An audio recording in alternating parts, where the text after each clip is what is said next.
मैं के मिश्रा ऐसे पूर्णिया के YouTube चैनल पर आप सभी का स्वागत है। इसके पहले के वीडियो में आप लोगों ने सर्किल से रिलेटेड कुछ थ्योरम्स देखे थे।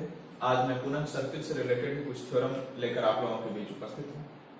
इस चीज का सदैव ध्यान रखना है कि बगैर थ्योरम के आप किसी भी तरह के एग्जामिनेशन में बैठे, कोई छोटा से छोटा क्वेश्चन सर्कल से रिलेटेड हो या ट्रायंगल से रिलेटेड हो, बगैर थ्योरम के आप उसे सॉल्व नहीं कर सकते। थ्योरम की जानकारी अति आवश्यक है।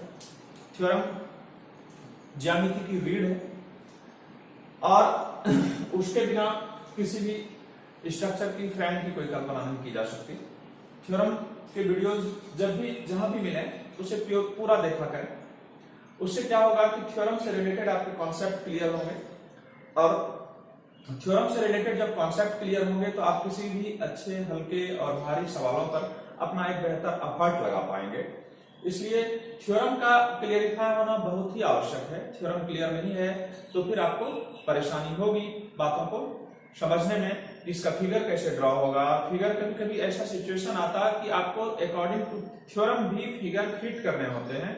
जो थ्योरम आपके दिमाग में चल रहा होता है उसके अनुसार ही फिगर फिट करने होते हैं और उसी आधार पर आपके सवाल का सॉल्यूशन निकल जाता है और आंसर आ जाता है। ठीक है, जैसे देख पा रहे हैं कभी कभी ऐसा होता है कि दो सर्कल दिए रहेंगे, दोनों के रेडियस अलग अलग होंगे, जैसा मैंने फिगर पर यहाँ ड्रॉ कर रखा है। ठीक है, और दोनों के केंद्र का नाम मैंने O और O डैश रख दिया है। ठीक है, O और O डैश रख दिया है तो आपको स्पर्श रेखा की लंबाई पूछी जाएगी। ठीक है, ज्योमेट्रिकल लैंग्वेज में अनुप्रस्थ स्पर्श रेखा भी है, अनुप्रस्थ स्पर्श रेखाएं भी है, उसके लिए भी एक अलग थ्योरम होता है। इसलिए मैंने दोनों को ही पैरेलल रखा है। दोनों ही स्पर्श रेखाएं ही है, दोनों ही टेंजेंट ही है, लेकिन एक स्पर्श रेखा का उल्लेख रहेगा और दूसरे में अनुप्रस्थ स्पर्श रेखा का उल्लेख रहेगा। तो वैसे कंडीशन, वैसे केसेस में क्या करेंगे कि दो सर्कल मैंने बनाया जो कि उसके रेडियस हो डिफरेंट, मान लिया जाए 5, 3, इस तरह से कुछ भी है।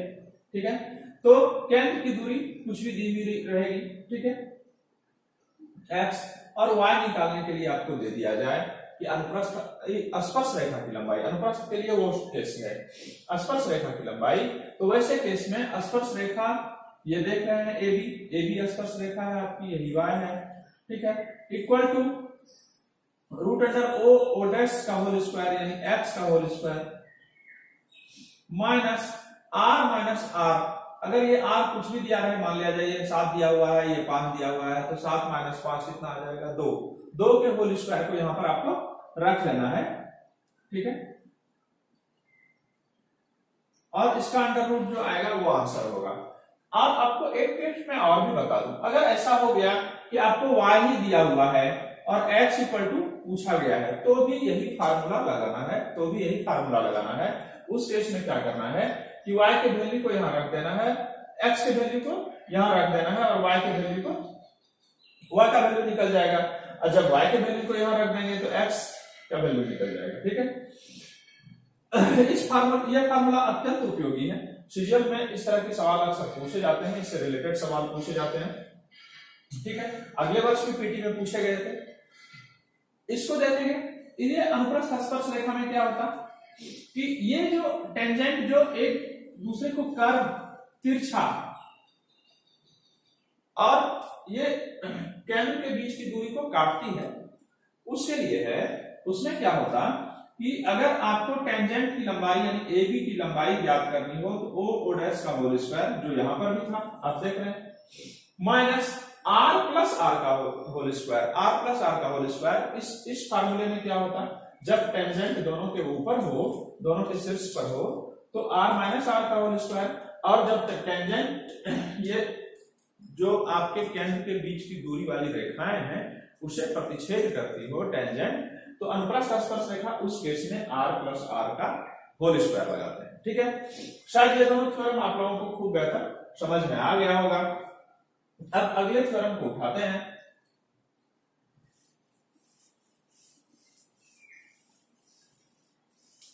इस केस में भी आप, यदि आपको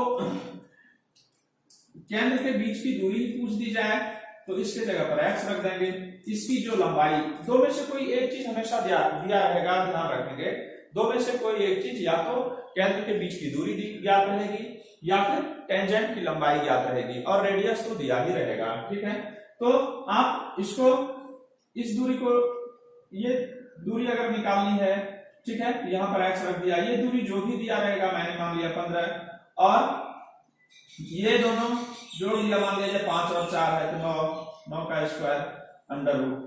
ठीक है, यही इसको सॉल्व कर लेने से जो भी आएगा वो आपका आंसर हो जाएगा। ठीक है,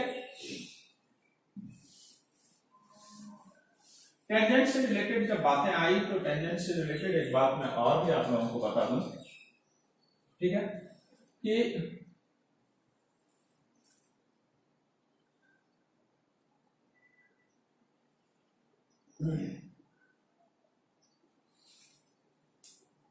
स्पर्श रेखा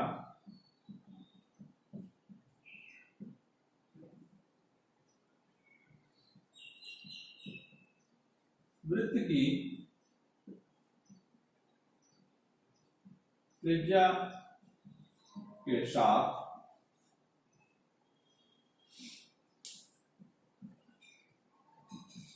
समकोण या 90 डिग्री जो बोलते हैं,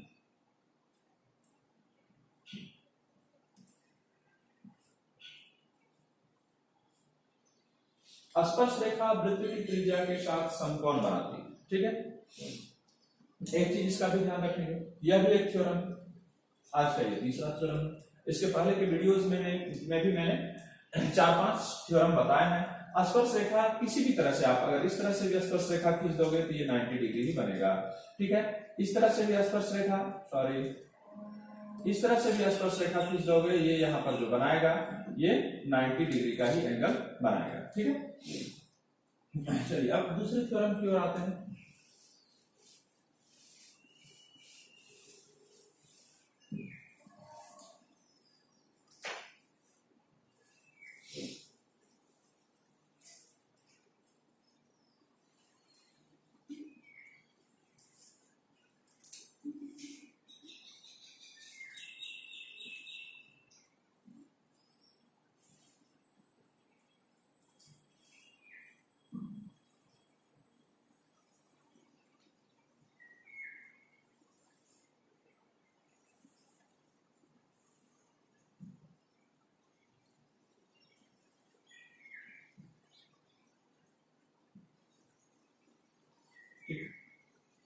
अब आप देखेंगे दोनों ही केस में आप ऐसा कर सकते हैं कि इसमें जो है वृत्त की दो जीवाएं वृत्त के अंदर एक दूसरे को प्रतिच्छेद कर रही है, वृत्त की दो जीवाएं वृत्त के अंदर एक दूसरे को प्रतिच्छेद कर रही है, और इसमें वृत्त की दो जीवाएं वृत्त के बाहर एक दूसरे को प्रतिच्छेद कर रही है, वृत्त के बाहर जाकर प्रतिच्छेद कर रही है। ऐसे केसेस में हम क्या करते हैं कि आप ऐसा ले लें,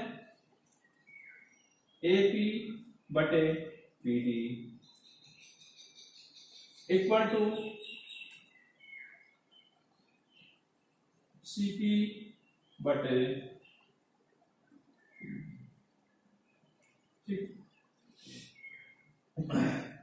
AP बटे PD, मैंने ये भुजा ली और ये भुजा ली, CP बटे PB, CP बटे PB, मैंने ये लिया। जब इसे क्रॉस मल्टीप्लिकेशन कराएंगे तो मुझे क्या मिलेगा, AP into PB equal to PD into CP। ठीक है, यानी ये गुने ये इक्वल टू ये गुने ये, यही चीज यहां पर मिल रहा है, आप देख पा रहे हैं।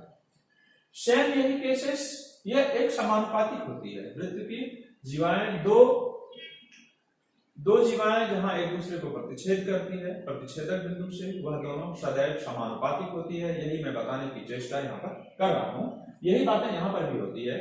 इस केस में क्या होगा,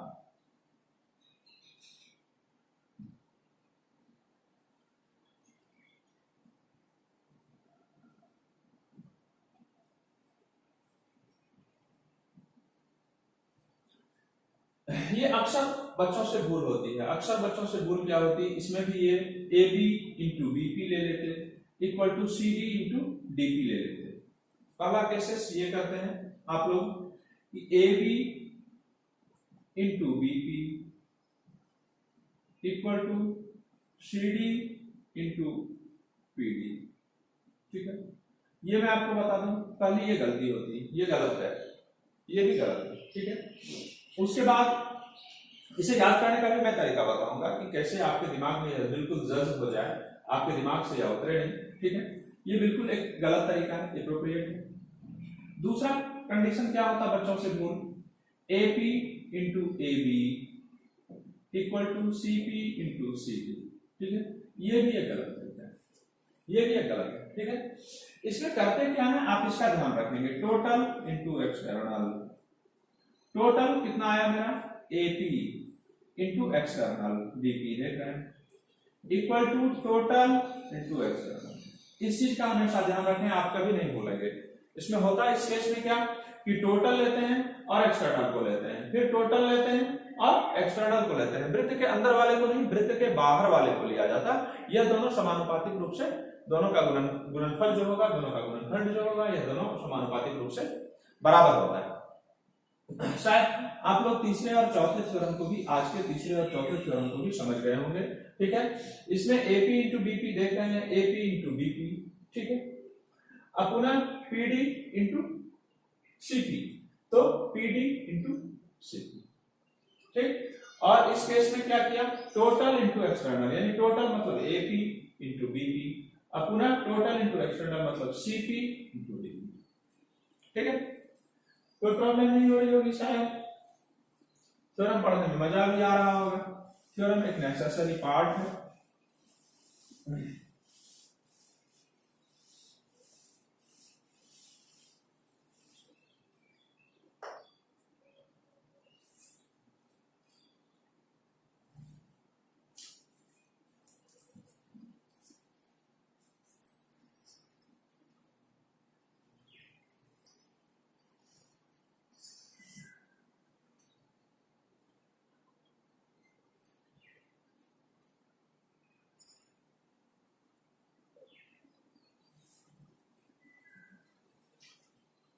एक थ्योरम में और उठा,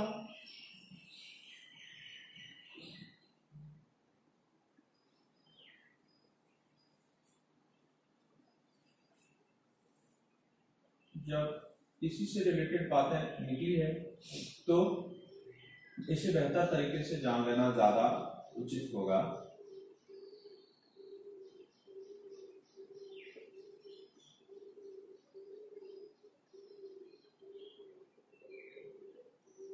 ठीक है, ऐसे कैसे से रिलेटेड अगर थ्योरम हो जाए, आज का ये छठा थ्योरम चल रहा है आप लोगों के बीच। ठीक है, पहले मैंने 2 फिगर के माध्यम से बताया था, फिर मैंने एक थ्योरम और लिखा है, 3 दो थ्योरम अभी जस्ट मैंने बताया था, 5, आज का ये छठा थ्योरम। ठीक, जब ऐसे कुछ केसेस आ जाएं तो उसमें क्या करें देखेंगे। इसमें अभी मैंने आपको क्या बताया, टोटल इंटू एक्सटर्नल होता मैंने बताया, तो इसमें टोटल क्या हो जाएगा AP, एक्सटर्नल क्या हो जाएगा BP, ध्यान देंगे, इक्वल टू LP का स्क्वायर। ठीक है, ऐसे केस में क्या होगा आप देख रहे हैं, एक जीवा जो है, एक जीवा है, दूसरी स्पर्श रेखा है, दोनों जब एक दूसरे को प्रतिच्छेद करती है, एक जीवा और एक स्पर्श रेखा जिस बिंदु पर दोनों को प्रतिच्छेद करती है, उस केस में भी हमेशा ध्यान रखें, थ्योरम जितने भी हैं जीवाओं से रिलेटेड, उसमें हमेशा टोटल इनटू एक्सटर्नल से रिलेटेड ही मामले हैं। ठीक है, तो यहाँ पर टोटल क्या आ रहा है AP, एक्सटर्नल क्या आ रहा है BP, इक्वल टू LP का स्क्वायर, यानी टेंजेंट का स्क्वायर जो है वह टोटल इनटू एक्सटर्नल के बराबर होगा, टोटल इनटू एक्सटर्नल के बराबर होगा। ठीक है, जब भी कोई भी स्पर्श रेखा अगर निकालनी हो तो स्पर्श रेखा को यहां रख देंगे, अगर इसकी टोटल, इसकी दूरी y दी हुई है, इसकी दूरी z दी हुई है, आपको x फाइंड आउट करना है। ठीक है, तो आप पहले क्या करेंगे, x प्लस z का whole square plus into z equal to x square. ठीक है, अब इसमें अगर कुछ दूसरा चीज भी निकालना हो, कोई एक टुकड़ा भी पूछ दिया जाए तो आप इस तरह से बैठा करके उसे निकाल लेंगे, ऐसी मुझे उम्मीद है। अब देखेंगे आज के 7वें थ्योरम की बात है।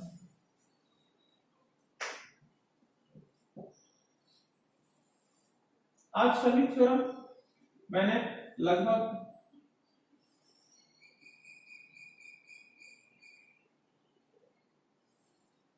वृत्त की जीवाओं से रिलेटेड ही बताए हैं। आज के सभी थ्योरम वृत्त की जीवा से रिलेटेड ही बताए गए हैं। आप इसमें भी देख रहे हैं, आप कह सकते हैं सीबी, एबी और एसी ये वृत्त की जीवाएं। वृत्त की जीवा कौन कौन सी? सीबी, एसी, एबी, ये सभी वृत्त की जीवाएं।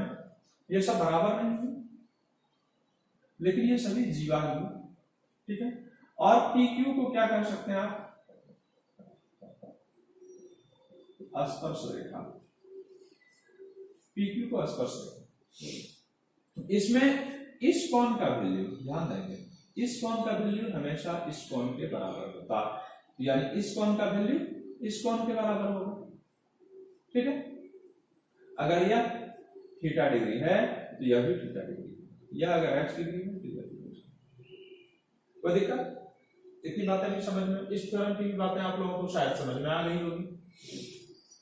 थ्योरम से रिलेटेड कुछ प्रॉब्लम को और देख लेते हैं।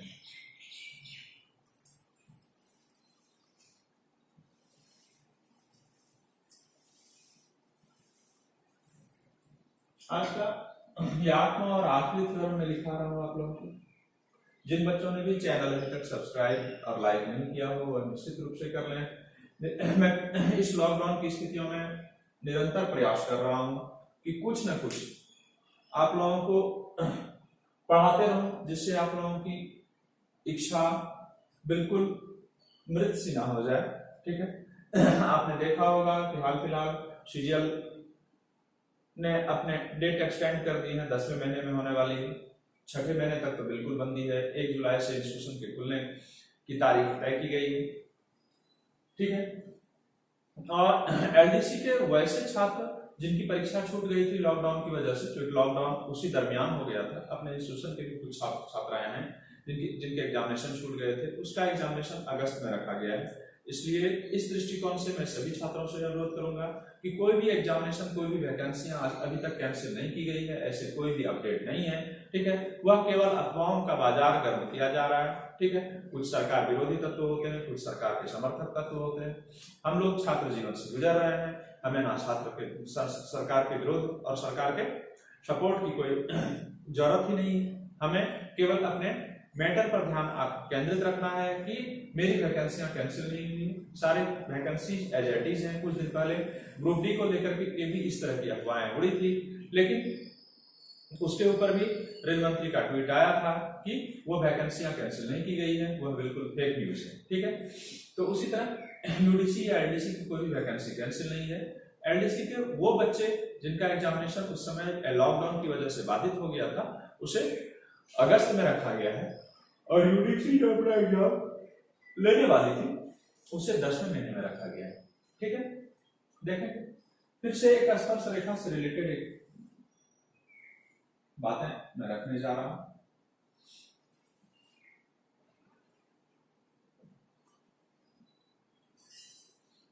वृत्त, एक ही वृत्त की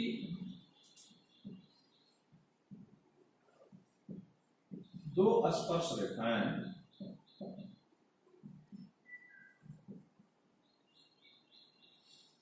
जहां एक दूसरे को प्रतिच्छेद करती है,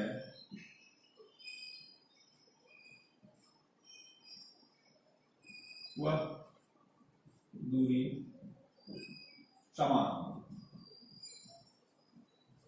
ठीक। अब इतने बातों में आप लोगों को इस इतने झमेले में पढ़ना नहीं है कि इस तरह के थ्योरम तो आपको याद करने नहीं, ठीक है। आपको एग्जामिनेशन पॉइंट ऑफ व्यू से पढ़ना है, एग्जामिनेशन क्रैक करना है, ठीक है। तो थ्योरम के कॉन्सेप्ट को याद रखने की थ्योरम क्या है? प्रतिच्छेद बिंदु, प्रतिच्छेदक रेखा, प्रतिच्छेदी रेखा, ठीक है, स्पर्श बिंदु, ये सब एक मौलिक बातें हैं। देखिए ये जो कहलाएगा ये स्पर्श बिंदु कहलाएगा, ठीक है। और ये जो कहलाएगा ये प्रतिच्छेदक बिंदु कहलाएगा। तो ये दूरी समान होती है। आपको केवल ये ध्यान रखना है कि किसी भी वृत्त की दो स्पर्श रेखाएं अगर हो जाएं, दो स्पर्श रेखाएं अगर हो जाएं तो ये और ये समान होगा। ठीक है, अगर इसी तरह से हो गया तो ये और ये समान होगा। अगर इसी तरह से हो गया तो इसकी दूरी और इसकी दूरी सदैव समान होती है। आपको इस चीज का ध्यान रखना है, वृत्त की दो स्पर्श रेखाएं। ठीक है, दो स्पर्श रेखाएं क्या चार स्पर्श रेखाएं भी होगी, तो जहां पर ये एक दूसरे को काटेगी वह दोनों दूरियां समान होगी। इस मैटर पर फोकस करना है। धन्यवाद। आज की वीडियो में आप लोगों को बहुत कुछ ज्ञानार्जन का मौका मिला होगा।